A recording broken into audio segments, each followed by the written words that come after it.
Hello students, आज हम angiosperm taxonomy अर्थात एंजियोस्पर्म का वर्गीकरण किस प्रकार हुआ वह समझेंगे।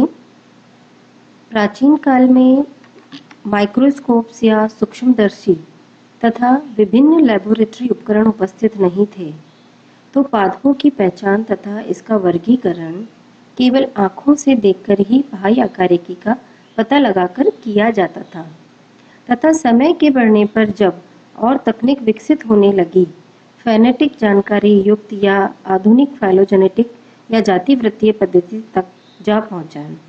वर्गीकरण की प्रक्रिया पद्धति निम्न चरणों में संपन्न हुई। पहली है क्लासिफिकेशन बेस्ड ऑन मॉर्फोलॉजी, यानी आकारिकी पर आधारित वर्गीकरण पद्धति। दूसरी है classification based on reproductive organs, यानी जननांग पर आधारित वर्गीकरण। थर्ड है नेचुरल सिस्टम ऑफ क्लासिफिकेशन या प्राकृतिक वर्गीकरण प्रणाली। चौथी है फाइलोजेनेटिक सिस्टम या जातिवृत्तीय वर्गीकरण पद्धति। और इसके बाद है कंप्यूटर बेस्ड फाइलेटिक सिस्टम, जो कि आधुनिक वर्गीकरण पद्धति है। अब हम इन सभी वर्गीकरण पद्धतियों की प्रक्रिया को समझेंगे।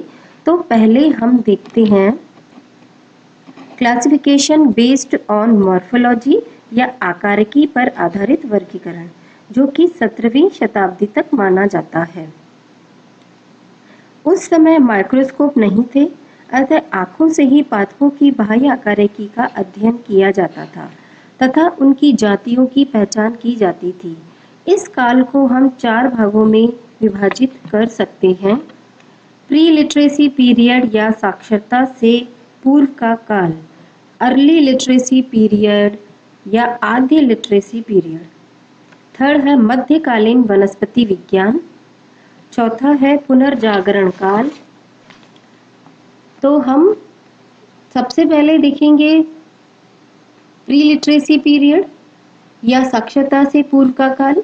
इस काल में आदि मानव मात्र पादपों को उनकी उपयोगिता के अनुसार खाद्य पादप, औषधि पादप, रेशे युक्त पादप, औजार व इमारती लकड़ी प्रदान करने वाले पादप इत्यादि के रूप में ही पहचान करता था।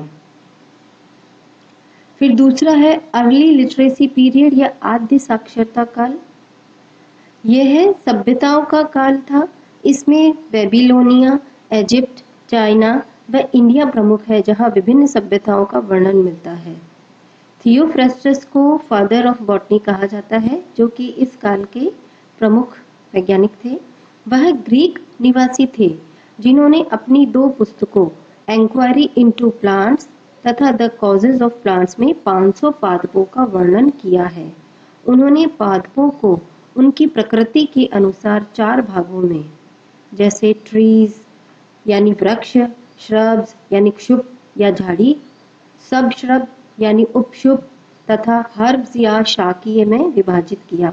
उन्होंने पादपों में ये गुण रिपोर्ट किए, जैसे इनफ्लोरेसेंस, फ्लोरल प्लांट्स या अपुष्पीय पादप, पुष्पीय या अपुष्पीय पादप, स्वतंत्र तथा संयोजित बाह्य दल यानी कि फ्री एंड फ्यूज्ड सेपल्स, स्वतंत्र तथा संयोजित दल यानी कि फ्री या फ्यूज्ड पेटल्स, ऊर्ध्ववर्ती अथवा अधोवर्ती अंडाशय यानी सुपीरियर और इंफीरियर ओवरी, फल के प्रकार या फ्रूट्स।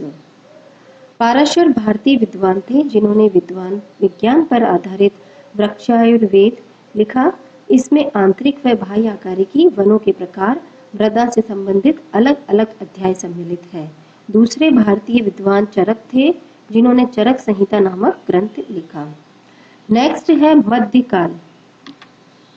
ये जो मध्यकाल है, मध्यकाल में 5 से 15वीं शताब्दी में वनस्पति विज्ञान के क्षेत्र में कोई तरक्की खास हुई नहीं, इसलिए इसे डार्क पीरियड या तिमिर काल के नाम से भी जाना जाता है। इस काल में अल्बर्ट मैग्नस ने औषधीय पादपों का वर्णन किया, 4 पादप समूह के बारे में बताया। वो कौन से हैं?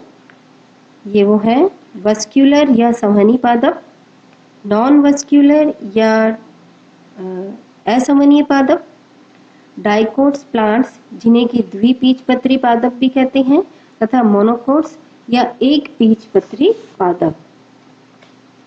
नेक्स्ट है पुनर्जागरण काल।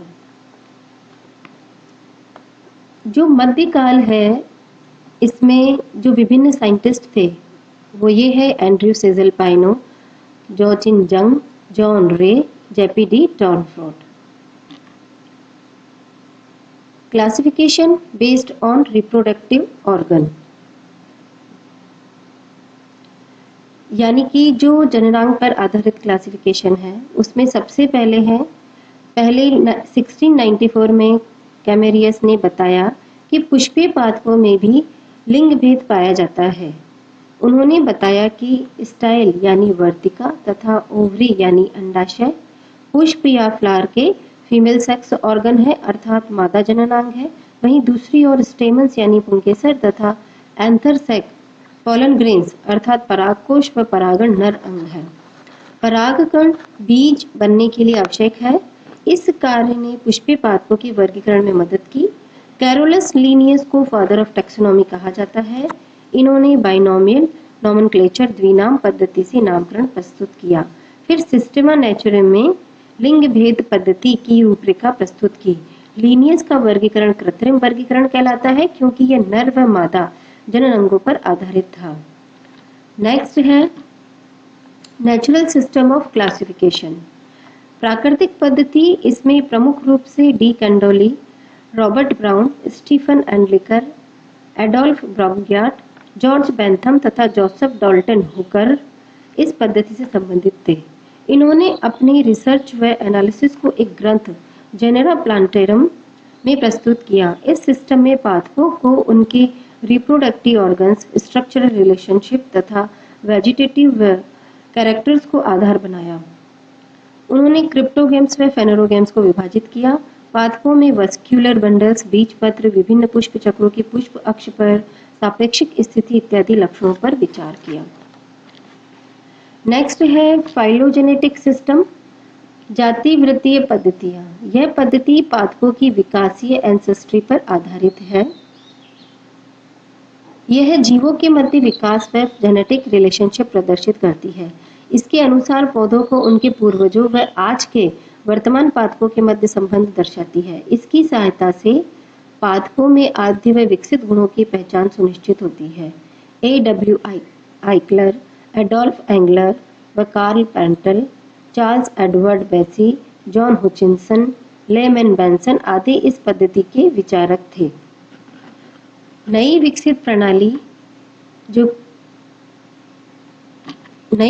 प्रणाली जो कि है कॉन्टेम्परेरी या फाइलोजेनेटिक सिस्टम, जिसमें कि तख्ताजन, क्रोंक्विस्ट, थॉर्ने, डॉलग्रीन एक्सेट्रा वर्गीकी वेत्ता ने फेनेटिक जानकारी पर आधारित इस पद्धति को प्रस्तुत किया। सबसे प्रमुख गुण उन्होंने क्लैडिस्टिक या फेनेटिक संबंधों को माना। इन संबंधों को ज्ञात करने के लिए उन्होंने अत्याधुनिक